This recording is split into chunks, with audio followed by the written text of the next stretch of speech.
வணக்கம் நேர்களே, நான் உங்கள் ஆஸ்ட்ரோ பூர்ணா. இன்னைக்கு நாம பார்க்கக்கூடிய பதிவு மே மாத பலன்கள்.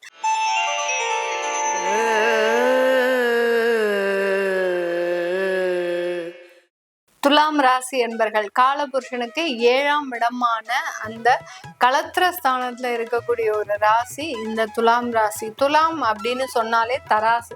தராசு எப்படி ஒரு நடுநிலைமையோட இருக்குமோ அதே மாதிரிதான் இந்த துலாம் ராசி என்பர்களும் தன்னுடைய சொந்த வீட்டையும் கவனிக்கணும், அதே மாதிரி தன்னை சார்ந்து இருக்கிறவர்களையும் ரொம்ப ஒரு பாதுகாப்பாக செயல்படுத்தி கொண்டு போகணும் அப்படின்ற மாதிரியாக எல்லாருக்குமே ஒரு சம அளவு ஒரு மதிப்பு மரியாதையை கொடுப்பவர்கள் இந்த துலாம் ராசி என்பர்கள்.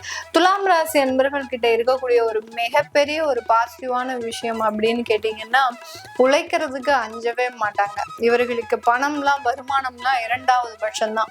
உழைப்பு அப்படின்றத மிக அதிகப்படியாக நம்பி இருப்பவர்கள், உழைப்புக்கேற்ற ஒரு ஒரு நபர்கள் அப்படின்னு கேட்டீங்கன்னா இந்த துலாம் ராசி என்பர்கள் தான். தன்னுடைய வாழ்க்கை எப்படி போனாலும் பரவாயில்ல, ஆனா தன்னை சார்ந்தவர்களும் தன்னுடைய குழந்தைகளும் லைஃப்ல எந்த விதமான ஒரு கஷ்டத்துக்கும் ஆளாக கூடாது அப்படின்னு அவர்களுக்காகவே மெழுகாக கரைபவர்கள் இந்த துலாம் ராசி என்பர்கள்.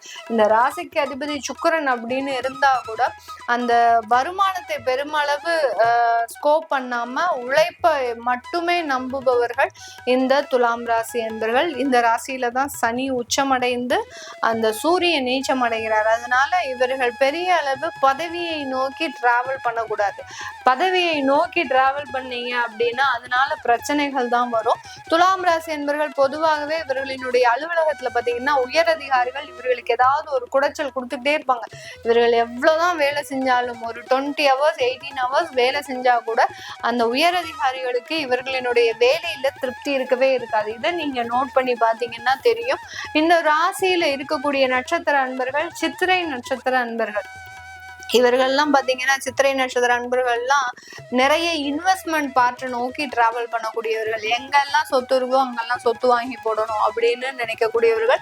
அந்த சொத்து வாங்குறதுக்காக கடுமையாக உழைக்கக்கூடியவர்களும் இந்த சித்திரை நட்சத்திர அன்பர்கள் தான். அடுத்து சுவாதியை பாத்தீங்கன்னா ராகுவினுடைய நட்சத்திரம்.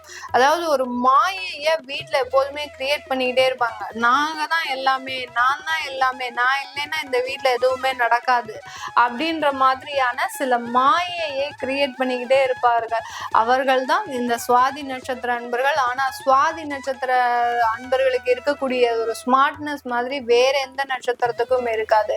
எல்லா இடத்துலயும் ரொம்ப கிளவரா எல்லாரையும் அரவணைச்சு, அதாவது யார்கிட்டையும் பகையே இருக்காதுங்க. இந்த சுவாதி நட்சத்திர அன்பர்களுக்கு பாத்தீங்கன்னா எந்த இடத்துலயும் எதிரிகளே இருக்க மாட்டாங்க. அந்த அளவுக்கு எல்லார்கிட்டையும் ஒரு அந்யோன்யமாக ஒரு நட்புறவோடு பழகக்கூடியவர்கள் இந்த சுவாதி நட்சத்திர அன்பர்கள். ஆனாலும் இவர்கள்கிட்ட ரொம்ப கேர்ஃபுல்லா பழகணும். எந்த நேரத்துல கட் பண்ணி விடணுமோ அந்த நேரத்துல கட் பண்ணி விட்டுட்டு போய்கிட்டே இருப்பாங்க. அதை பத்திலாம் இவங்க பயப்படவும் மாட்டாங்க. ஒரு பெரிய அளவுக்கு மனசுல போட்டு வற்புறுத்திக்கவும் மாட்டாங்க. அந்த அளவுக்கு இந்த சுவாதி நட்சத்திர அன்பர்கள் பாத்தீங்கன்னா ரொம்ப கிளவராக செயல்படக்கூடியவர்கள். அடுத்து இந்த ராசியில இருக்கக்கூடிய நட்சத்திர அன்பர்கள் அப்படின்னு பார்க்கும்போது விசாக நட்சத்திரம் ஒரு குருவினுடைய நட்சத்திரம். இந்த ராசியில இருக்கக்கூடிய இந்த குருவினுடைய நட்சத்திர அன்பர்கள் ரொம்ப அமைதியான டைப்பு. ரொம்ப வருமானத்தை நோக்கி டிராவல் பண்ணக்கூடிய ஒரு நட்சத்திரம் இந்த ராசியில இருக்கக்கூடிய ஒரு நட்சத்திரம். மற்ற 2 நட்சத்திரம்லாம் பாத்தீங்கன்னா பணத்தை எப்ப வேணாலும் சம்பாதிச்சுக்கலாம் அப்படின்ற மாதிரியாக இருப்பாங்க. இந்த விசாக நட்சத்திர அன்பர்கள் பணத்தை இந்த நேரத்துலதான் சம்பாதிக்கணும், இந்த நேரத்துலதான் ரெஸ்ட் எடுக்கணும், இந்த நேரத்துல உழைக்கணும் அப்படின்னு ஒரு ஷெட்யூல் போட்டு வேலை செய்யக்கூடியவர்கள் இந்த விசாகம் நட்சத்திர அன்பர்கள். இப்படிப்பட்ட நட்சத்திரங்களை கொண்ட இந்த துலாம் ராசி என்பர்களுக்கு இந்த மே மாதத்துல பாத்தீங்கன்னா உங்களுடைய பழைய கடன்களை தீர்க்கறதுக்கு உண்டான ஒரு நேரம். பழைய கடன் அப்படின்னு கேட்டீங்கன்னா 5 வருஷத்துக்கு முன்னாடி வாங்கியிருப்பீங்க. அந்த கடனை எல்லாம் உங்களால தீர்க்க முடியாம அப்படியே ஏதோ ஒரு வாழ்க்கையில ஒரு அன்றாட ஒரு சூழ்நிலைகளை சமாளிக்கக்கூடிய ஒரு டென்ஷன்ல இருக்கிறீங்க. அந்த அளவுக்கு அந்த பழைய கடன்கள்னால அதிகப்படியான அவமானங்களை, ஊர் விட்டு ஊர் வந்து தலைமறைவாக வாழக்கூடிய ஒரு சூழ்நிலையெல்லாம் அனுபவித்த இந்த துலாம் ராசி என்பர்கள் இந்த மே மாதம் இந்த 2026 பழைய கடன்களை நிவர்த்தி செய்வதற்குண்டான சில முயற்சிகளை எடுக்கக்கூடிய ஒரு தருணம். ஏன்னா இந்த துலாம் ராசி என்பர்களுக்கு இப்பதான் பாத்தீங்கன்னா அந்த வருமானம் 1/1 சீராகக்கூடிய ஒரு சிச்சுவேஷன்ல வந்துட்டு இருக்கிறீங்க. கிட்டத்தட்ட ஒரு 5-6 வருஷத்துக்கு மேலாக லைஃப்ல இந்த மாதிரியான பிரச்சனைகளை நாங்க அனுபவிச்சிருக்கவே மாட்டோம். எல்லா இடத்துலயும் இழப்புகள். நிறைய பேர் பாத்தீங்கன்னா ஸ்டாக் மார்க்கெட்ல எல்லாம், ஷேர் மார்க்கெட்ல எல்லாம் போட்டு அதிகப்படியான லட்சக்கணக்கில் அந்த வாழ்க்கையை இழந்த ஒரு அமைப்புலாம் இருக்கு. இதெல்லாம் சீராகுமா அப்படின்னு நினைச்சுக்கிட்டே இருக்கும்போது இப்பதான் ஓரளவுக்கு ஒரு 40% ஆஃப் ஒரு இன்கம் அப்படின்றது ஒரு நிலையா வந்துட்டு இருக்கக்கூடிய ஒரு சூழ்நிலையில இந்த காலகட்டம் அந்த பழைய கடன்களை அடைக்கிறதுக்கு உண்டான ஒரு நேரமாக இருக்க போது உங்களுடைய 8ஆம் இடத்துல சூரியன் அப்படின்றது பயணமாகிறதுனால இந்த 8ஆம் இடத்துல இருக்கக்கூடிய சூரியன், நான் முதலே சொன்ன மாதிரி உயரதிகாரிகளின் தொந்தரவு உங்களுக்கு ஜென்ரலாவே அதிகமாக இருக்கும். இந்த மே மாதத்துல இன்னும் கொஞ்சம் கடுமையாக இருக்கும்.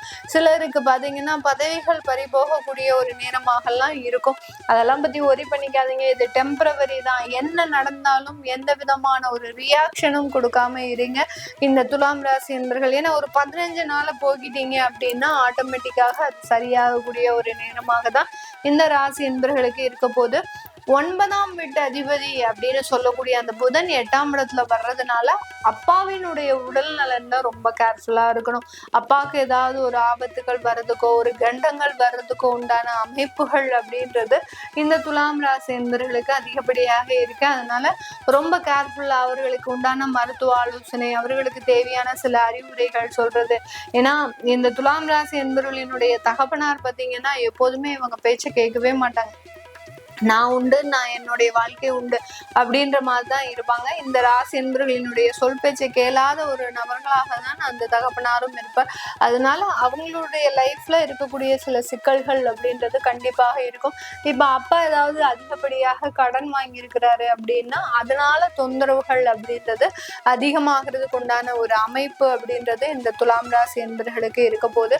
இந்த காலகட்டம் வரன் பார்க்கக்கூடிய விஷயங்கள் நல்ல ஒரு சாதகமாக இருக்கும். 7ஆம் இடத்துல செவ்வாய் வர்றதுனால திருமண தோஷம் அதிகப்படியாக இருக்கக்கூடிய ஜாதகர்களுக்கு இந்த மாதத்துல அந்த வரன் பார்க்கக்கூடிய விஷயத்துல ரொம்ப சாதகமான ஒரு முடிவுகள் அப்படின்றது அதிகப்படியாக இருக்க போது. இந்த காலகட்டம் வெளிநாட்டுல தொழில் செய்யக்கூடியவர்களுக்கு நல்ல ஒரு வருமான வளர்ச்சி. நான் முதலே சொன்ன மாதிரி பழைய கடன்களை அடைக்கிறதுக்கு உண்டான ஒரு நேரம். ஏன்னா உங்களுடைய 9ஆம் இடத்துல குரு சுக்கிரன் சேர்க்கை இருக்கிறதுனால அந்த வருமானம் அதிகப்படியாகும், பணவரவுகள் அதிகப்படியாக இருக்கும். இந்த இடத்துல அந்த கடன்களை நிவர்த்தி செய்யக்கூடிய ஒரு முக்கியமான ஒரு அமைப்பும் இந்த இடத்துல இருக்க போது. 8ஆம் அதிபதி 9ஆம் இடத்துல போறதுனால பழைய கடன்களை முடிக்கிறதுக்கு உண்டான ஒரு தருணம் அப்படின்றது இந்த துலாம் ராசி என்பர்களுக்கு இருக்க போது. வியாதி சம்பந்தப்பட்ட விஷயத்துல இந்த துலாம் ராசி என்பர்கள் அதாவது ஒற்றை தலைவலி அப்படின்னு சொல்லக்கூடிய சில பிரச்சனைகள்லாம் உருவாகுவதற்குண்டான ஒரு நேரம். அதுவும் இளம் வயதினருக்கு இந்த பிரச்சனைகள்லாம் ப்ராப்ளம்ஸ்லாம் வரும். அதே மாதிரி அந்த மைக்ரேஷன் அப்படின்னு சொல்லக்கூடிய அந்த ஒரு பிரச்சனைகளும் இந்த இடத்துல வர்றதுக்கு உண்டான ஒரு நேரம். 8ஆம் இடத்துல சூரியனும் புதனும் சேர்றதுனால மூளை நரம்பு சம்பந்தப்பட்ட பிரச்சனைகள் திடீர்னு இருந்தாப்புல நடுக்கம் அதிகமாகும், ஒரு பதற்றம் அதிகமாகும். ஏதோ ஒண்ணு தெரியல, எனக்கு ஒரு மனப்பதட்டமாகவே இருக்கு, ரொம்ப ஒரு மயக்கம் வர்ற மாதிரியாக இருக்கு, இந்த மாதிரியான சில சிம்டம்ஸ் எல்லாம் அதிகமாக இருக்கும். இது எல்லாத்தையுமே நீங்க மருத்துவ ஆலோசனை பெற்றுக்கோங்க. ஏன்னா இந்த மே மாதத்துல இந்த மாதிரியான பிரச்சனைகள்லாம் வரும். வயதானவர்கள் வெளியில அதிகப்படியாக போகாமல் இருக்க பார்த்துக்கோங்க. வெளியில எவ்வளவுக்கு எவ்வளவு நீங்க பயணம் பண்றீங்களோ அவ்வளவுக்கு அவ்வளவு பிரச்சனைகள் அதிகப்படியாக இருக்கும் இந்த துலாம் ராசி என்பர்களுக்கு. இந்த துலாம் ராசி என்பர்கள் ஒரு காற்று ராசி ராசி அப்படின்னு சொல்றதுனால நீங்க தெய்வ வழிபாடு பண்ணும்போது வீட்டுல பாராயணம் பண்றதோ, அதாவது ஒரு தெய்வ ஸ்லோகங்களை பண்றது, அடுத்து பாத்தீங்கன்னா வாசனை திரவியங்கள் அதிகமாக யூஸ் பண்றது, சாம்பிராணி போடுறது, திஷ்டியை போக்குறதுக்கு சில சாம்பிராணி சம்பந்தப்பட்ட சில விஷயங்கள்லாம் நீங்க செய்யறது, இதெல்லாமே நல்ல ஒரு மாற்றத்தை கொடுக்கக்கூடிய ஒரு மாதமாக தான் இந்த மே மாதம் இருக்க போகுது. இது எல்லாமே நம்ம கோச்சார நிலவரப்படி பலன்களை கணிச்சு சொல்லியிருக்கிறோம். உங்களுடைய சுய ஜாதக தசாபதி பலன்களை பார்க்கணும் விருப்பப்படுறவங்க கீழே இருக்கிற நம்பருக்கு வாட்ஸ்அப்ல அப்பாயின்மெண்ட் வாங்கிட்டு நீங்க கன்சல்ட் பண்ணிக்கலாம். உங்களிடமிருந்து விடைபெறுவது உங்கள் ஆஸ்ட்ரோ பூர்ணா. நன்றி, வணக்கம்.